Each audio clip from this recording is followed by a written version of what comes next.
So yung mga bikers, kain mo tayo ng apple, no? Dito tayo sa loob ng ano, sasakyan. Kaya kanina nag-basketball tayo kan mga alas 5. Saka after natin mag-basketball, nag-gym tayo. Tapos sa gym ito, kain tayo ng apple. Kasi kumain din ako ng kanin kunti lang dahil para ano, medyo maano sa ating tiyan. Ngayon dito tayo, kakain tayo ng apple. Sarap rin mo ito. Kain tayo ng apple mga bikers, oh. Wala tayong biyahe ngayon, mamayang gabi pang gabi na ating pasok, kaya kain mo tayo ng apple. Mamaya after natin kumain ng apple, papahinga tayo doon, pasok tayo sa kwarto, kunting edit lang sa ating vlog, yan, kaya upload, yan, shout out sa mga ano, sa mga ating followers dyan sa ating Facebook.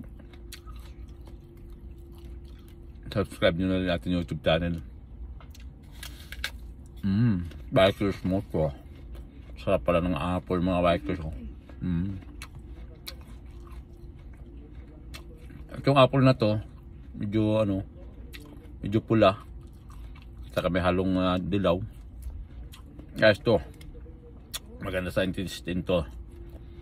Tapos yung ano naman, yung green naman mga bikers, yung green hinahaluan ay naano ko na nga sinasawsaw ko sa ano, sa Bisaya, ginasuso sa asin, kay yung dilaw na yung green ano, green apple, masarap yun. Tingnan niyo sa mga video ko sa ano, kumakain ako ng apple na green na sinasawsaw ko sa ano, sa asin. Masarap yun mga bikers. Ito okay dahil may asim-asim na parang crispy, kaya ito sarap din, subukan nyo, masarap, diba? Ganun lang, malasa siya. Ito ay galing sa ano namin, galing sa misol namin. Kahapon ang bigay nito. Hinugasan ko. Pagkatapos ng hugas, binutuyo, abay kinain. Ito na siya ngayon. Kinakain ko na nga.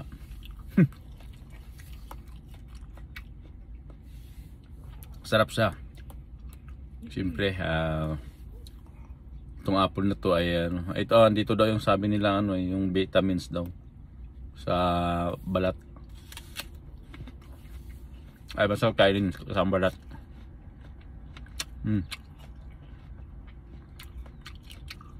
Diba?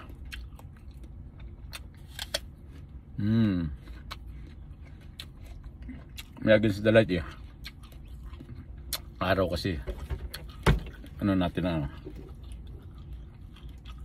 ayan, lagyan natin ito ng sasakyan para hindi ka naman natin mukha. Ayan, diba?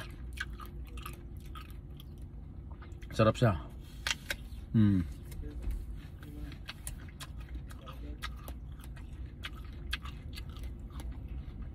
Wala tayong biyahe, kaya dito lang tayo sa loob ng sasakyan. May mainit na to, kaya hindi tayo pwede mag-stay dito dahil mainit na rin. At kailangan natin ano, maganda kasi dito tahimik.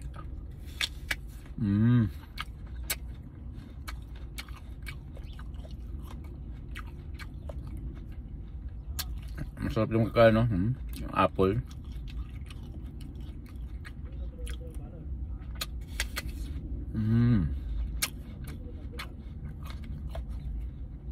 Mahilig ako sa ano, sa mga prutas, mga bikers, santol, apple,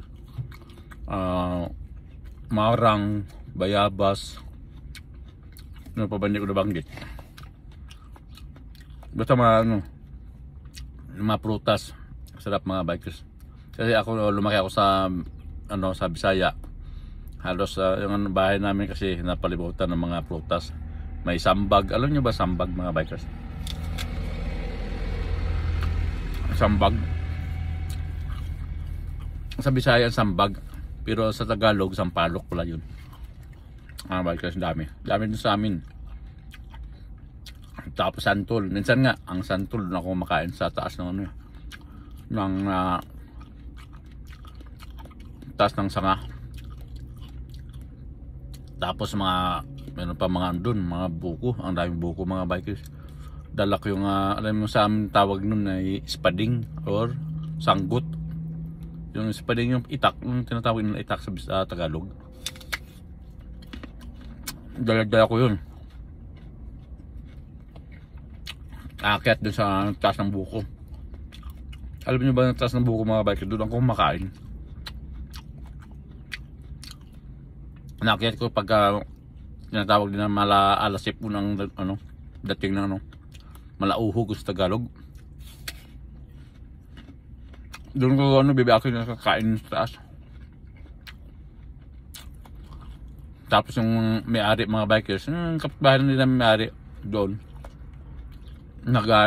Pero pag ano ka sa taas, pag naikot-ikot sa hindi kanya makikita kasi hindi niya alam may kumakain pa doon sa taas ng buko.